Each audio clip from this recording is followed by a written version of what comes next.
దేశంలో BJP vote రాజకీయాలు చేస్తూ ఓట్ల చోరీకి పాల్పడుతోందని ఎంపీ కడియం కావ్య మండిపడ్డారు. వరంగల్ జిల్లా వర్ధన్నపేట పట్టణ కేంద్రంలో అంబేద్కర్ కూడలి వద్ద ఓట్ల చోరీకి నిరసన సంతకాలు సేకరణ చేపట్టారు. కార్యక్రమంలో స్థానిక ఎమ్మెల్యే నాగరాజు పాల్గొన్నారు. ప్రజాస్వామ్య విలువలను కాలరాసే విధంగా దేశంలో బీజేపీ ప్రస్తావిస్తోందని ఆరోపించారు. ఓట్ల చోరీకి పాల్పడుతూ దేశ ప్రజల ప్రాథమిక హక్కులను భావించే ఓటుపై బీజేపీ చేస్తున్న రాజకీయం దేశ ప్రజలను గుర్తించేలా ఉద్దేశంతో సంతకాల సేకరణ చేపట్టినట్టు ఎంపీ స్పష్టం చేశారు.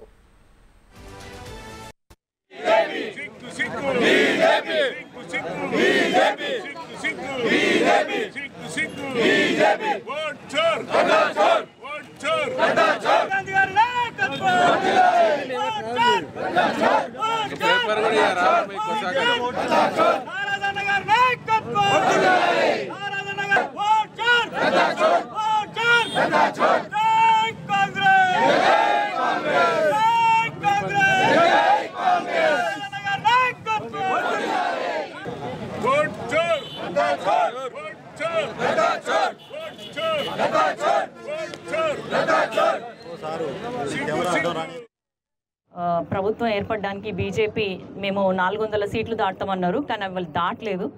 దాంతో మళ్ళీ వాళ్ళకి భయం అన్నది ఏర్పడింది. వచ్చేసరికి ఉంటామా పోతామా అని చెప్పేసి ఆ భయాన్ని కప్పిపుచ్చుకోవడానికి, దాని నుంచి బయటపడడానికి ఉన్న ఓట్లన్నీ కూడా తీసేయాలని చూస్తున్నారు. ప్రజాస్వామ్యం మీద ఇది ఒక దాడి. వాళ్ళు ప్రతి చోట దాడి చేస్తున్నారు, మనుషుల మీద దాడి చేస్తున్నారు, వాళ్ళ హక్కుల మీద దాడి చేస్తున్నారు. అట్లాంటి ఓటు హక్కు అనేది చాలా ప్రాథమిక హక్కు మనందరికీ. దానిపైన కూడా దాడి చేసి దాదాపు బీహార్లో చూసుకుంటే 1 కోటి ఓట్ల వరకు కూడా తీసేయడం జరిగింది. నకిలీ ఓట్లు కూడా చాలా చేర్చడం జరిగింది. దీనిపైన మా అధినేత రాహుల్ గాంధీ గారు దేశవ్యాప్తంగా కూడా ఒక అవగాహన కల్పించడానికి మా అందరికీ కూడా ఒక కార్యాచరణ ఇవ్వడం జరిగింది. మేము 15 సెప్టెంబర్ నుంచి 15 అక్టోబర్ వరకు 5 కోట్ల ఈ సంతకాల సేకరణకి మేము కార్యరూపం తీసుకొస్తున్నాం.